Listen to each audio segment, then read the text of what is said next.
진리의 빛을 따라서 파트 1 이제 공부하고 있죠. 파트 1은 그리스도인이 되기까지 꼭 필요한 주제들에 대해서 우리가 계속 공부해 오고 있습니다. 성경, 하나님, 사람, 죄, 그리고 그 주제에 이어서 오늘 5번째 예수 그리스도에 대해서 우리가 함께 공부를 해 보도록 하겠습니다. 주님의 이러한 계시의 말씀을 보고 읽고 듣는 사람들은 정말로 큰 복이 있습니다. 오늘 저와 여러분이 그렇죠. 주님과 사도들의 일관된 증언입니다. 주님께서 말씀하셨죠. 마태복음 13장 17절. 너희 눈은 보기 때문에 복이 있고 너희 귀는 듣기 때문에 복이 있다. 많은 예언자들과 의인들이 너희가 듣고 보는 것들을 보고 듣길 원했지만 그렇지 못했다. 실제로 우리가 손에 들고 있는 이 말씀도 그렇죠. 그리고 사도의 증언도 마찬가지입니다. 이 예언의 말씀을 읽는 자와 듣고 그 안에 기록된 그것들을 지키는 자들은 복이 있나니 이는 때가 가깝기 때문이라.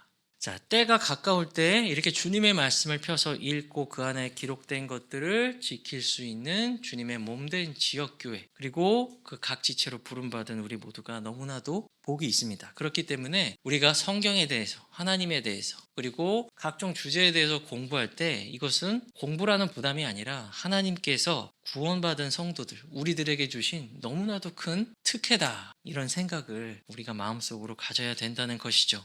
주님께서는 이 땅에 머무시는 동안 2가지를 보존해 주시겠다고 약속을 하셨습니다. 첫 번째는 구원받은 성도들의 구원을 보존해 주시겠다고 약속하셨습니다. 우리 주님께서는 내게 오는 자는 내가 결코 내어 쫓지 않겠다고 말씀하셨습니다. 그리고 우리 주님을 보내신 하늘 아버지의 뜻은 예수님께 주어진 모든 영혼들 중에 하나도 잃어버리지 않고 마지막 날에 그 사람을 다시 일으켜 세우는 것입니다. 그리고 주님께서 영원한 생명을 주셨고 누구도 그들을 아버지의 손에서, 그리고 아들 예수님의 손에서 빼앗지 못할 것이라고 말씀하셨죠. 주님께서 말씀을 보존해 주신 것처럼 여러분의 구원을 보존해 주시겠다는 거예요.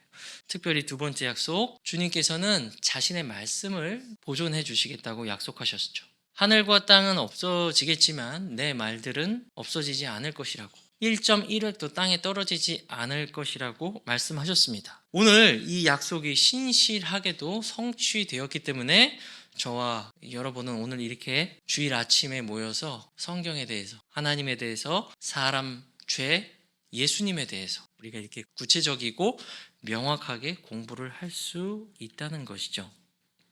이렇게 성경을 알면 하나님을 알게 됩니다. 하나님을 아는 사람은 하나님의 완전 무결하심, 거룩하심, 공의로우심 앞에서 상대적으로 연약하고 제한적이고 부패한 죄인된 자신의 모습을 발견하게 된다고 말씀드렸죠. 그리고 자신이 죄인임을 알게 된 모든 사람들은 참된 구원을 바라보게 된다는 것입니다.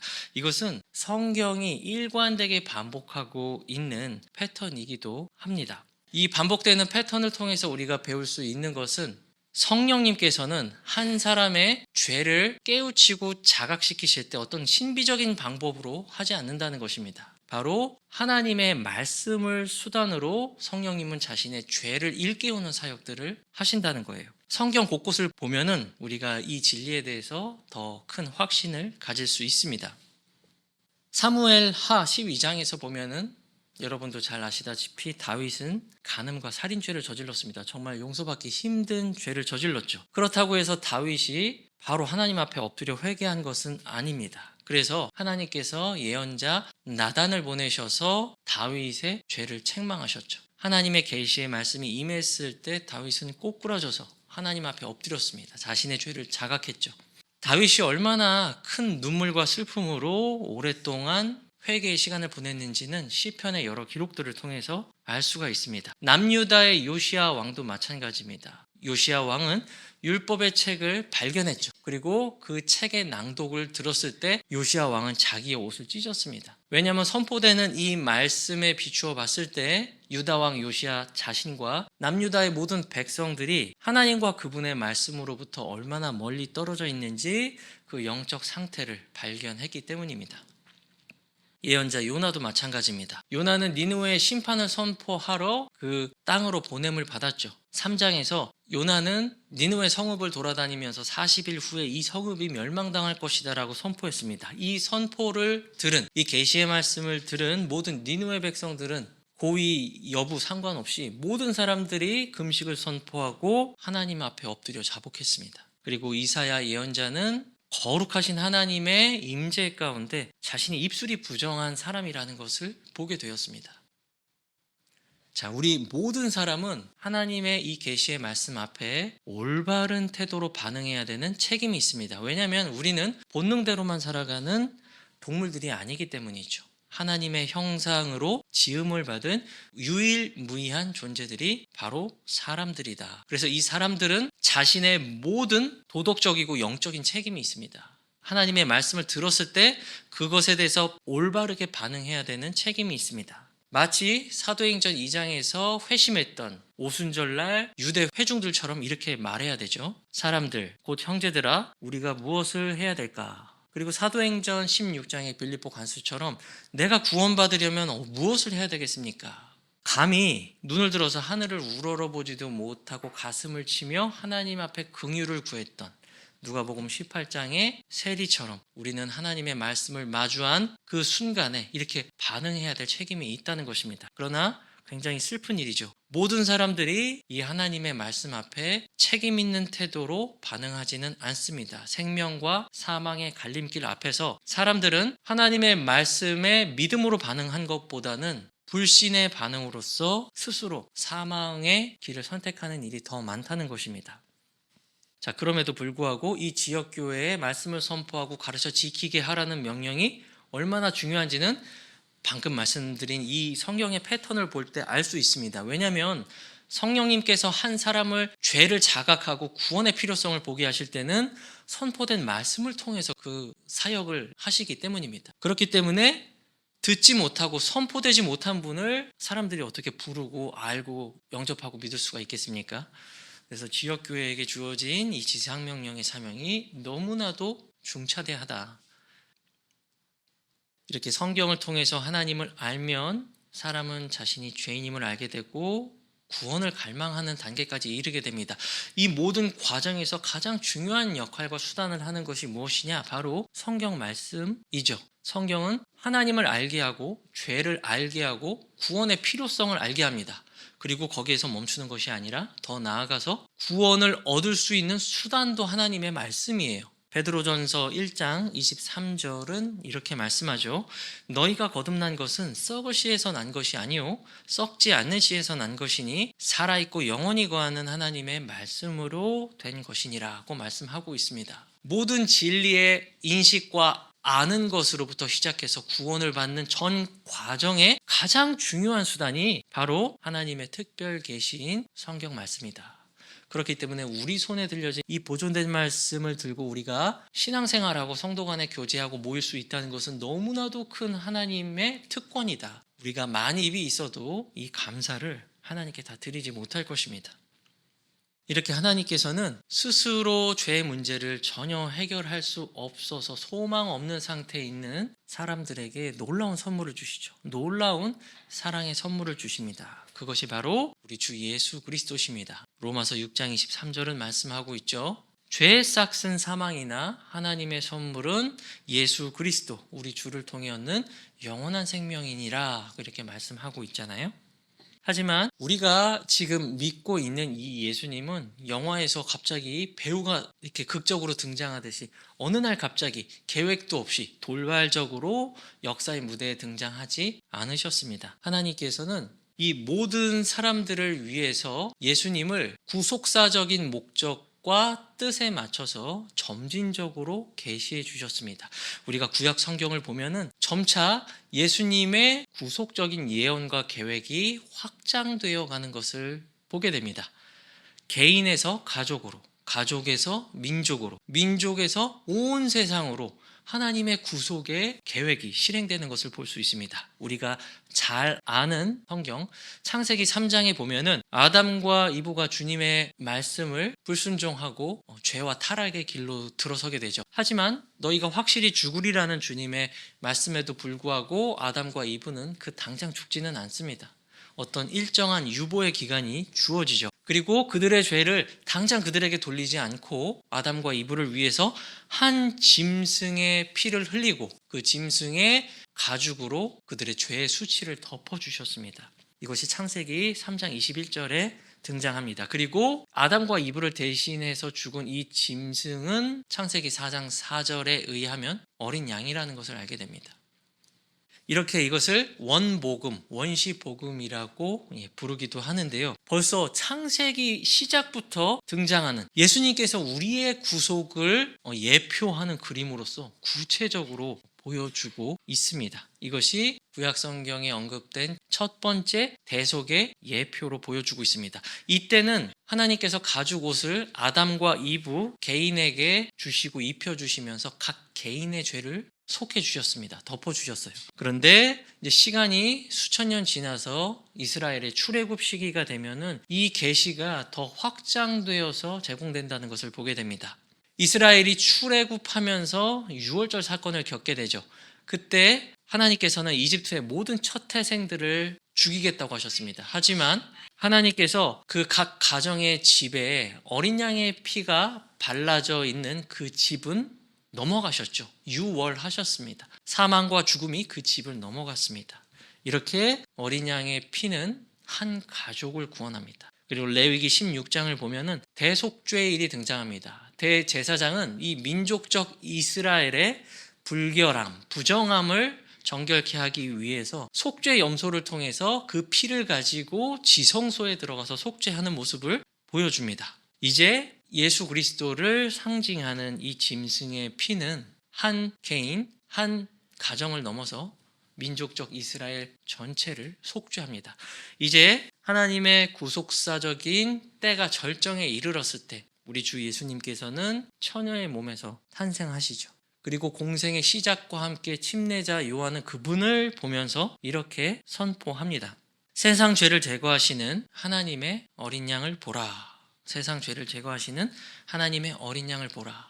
주님께서 창세기에서 잡으셨던 그 양, 그리고 유월절에 잡으셨던 양, 속죄 염소, 그리고 기타 많은 동물들의 피 흘림은 바로 이 실체이신 주 예수 그리스도께서 다 성취하셨다는 것입니다. 그리고 실제로 주님께서는 저와 여러분의 모든 죄들을 대신해서 갈보리 위에서 이 구약의 말씀들을 다 성취하시죠. 두 번째 시간에 우리는 하나님의 속성들에 대해서 함께 공부를 했죠. 하나님은 전지전능 무소부재 공의로우시고 신실하시고 거룩하신 완전 무결하신 하나님이십니다. 하나님께서는 그분이 가진 성품과 속성상 반드시 그분의 모든 속성을 만족하셔야만 합니다. 그래서 그분은 죄인을 용서하시면 안 됩니다. 반드시 죄인들을 벌하셔야만 합니다. 저 영원한 둘째 사망 불호수에 죄인들을 다 던져 넣으셔서 그분의 공의와 거룩함의 속성을 완전히 만족시키셔야 합니다. 하지만 우리가 또 함께 배웠다시피 하나님은 긍휼하시고 선하신 사랑의 하나님이시죠. 이 서로 상충되는 이 엄청난 역사적인 딜레마를 하나님께서는 자기의 유일한 독생자, 이미 구약에서부터 점진적으로 예고하신 하나님의 독생자를 이 갈보리 위에 세우심으로써 이 모든 하나님의 속성을 만족하셨습니다. 그분의 거룩함, 공의, 불변하심, 사랑, 긍휼, 선하심 모두가 갈보리 위에서 완전히 만족이 되었다는 것입니다. 사실 갈보리 위에 우리가 그곳에 있어야 되잖아요. 우리는 사형 선고를 받은 죽어 마땅한 죄인들이었습니다. 하지만 하나님께서는 우리의 모든 죄들을 우리에게 돌리지 않으시고 그분의 아들 예수 그리스도의 어깨 위에 다 얹어 놓으셨죠. 그리고 그분께서 그것들을 다 담당하셨습니다. 이 구속사건으로 인해서 이제 우리는 하나님의 원수가 아니라 세상에서 소망 없던 사람들이 아니라 하나님의 자녀와 권속이 되었습니다. 우리는 이제 하나님과 화해한 자들이 되었습니다. 하나님을 아바 아버지라고 부릅니다. 이 화해를 위해서 영원하고 완전하고 단번에 드려진 유일한 화해의 헌물이 바로 오늘 우리가 다섯 번째 시간에 배우는 주 예수 그리스도십니다. 자, 구약은 장차 오실 메시아에 대해서 점진적인 계시들을 주고 있습니다. 신약은 이미 오셨고 또 다시 오실 구원자에 대해서 아주 상세한 진리의 정보들을 제공해 주고 있습니다.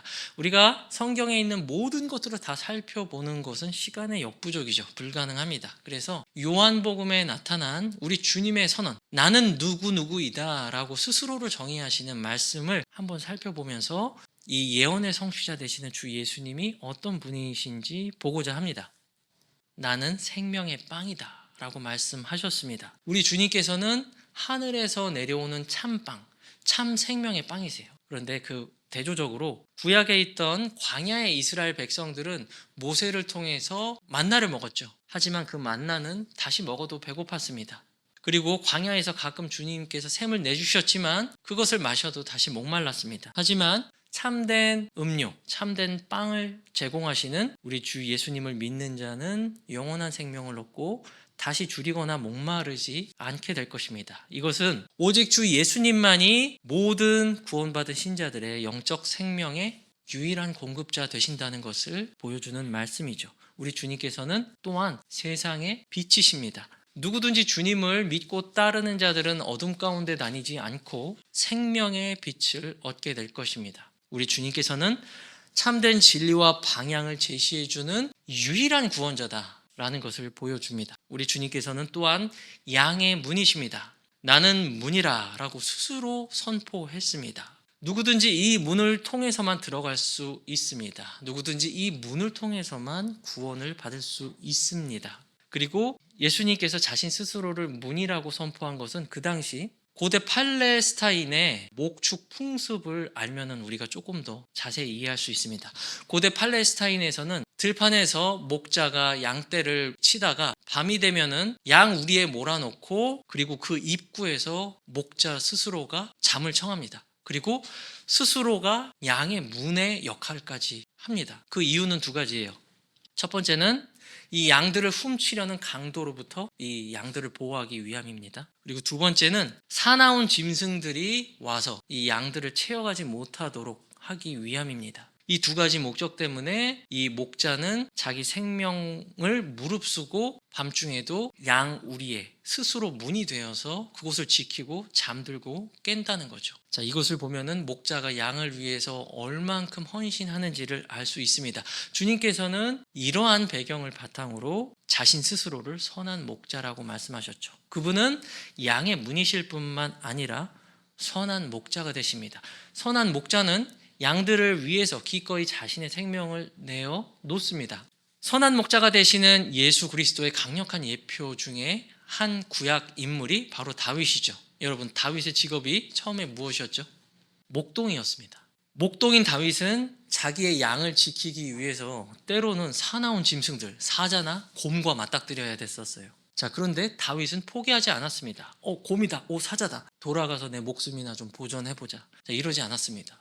용감하게 나가서 곰과 사자와 맞서 싸웠습니다. 결코 자기 양들을 포기하지 않았습니다. 자, 구약의 이러한 예표의 성취를 보여주시는 분이 바로 우리의 진정한 참된 선한 목자, 목자장 되시는 주 예수 그리스도이십니다. 그분은 참된 목자이십니다. 사꾼이 아니기 때문에 우리를 상품 취급하지 않죠. 기꺼이 자기 양들을 위해서 자기 생명을 아낌없이 내려놓으셨습니다. 바로 양의 문, 선한 목자 되시는 주 예수 그리스도는 참된 사랑의 통치자시다라는 것을 우리에게 보여주고 있습니다.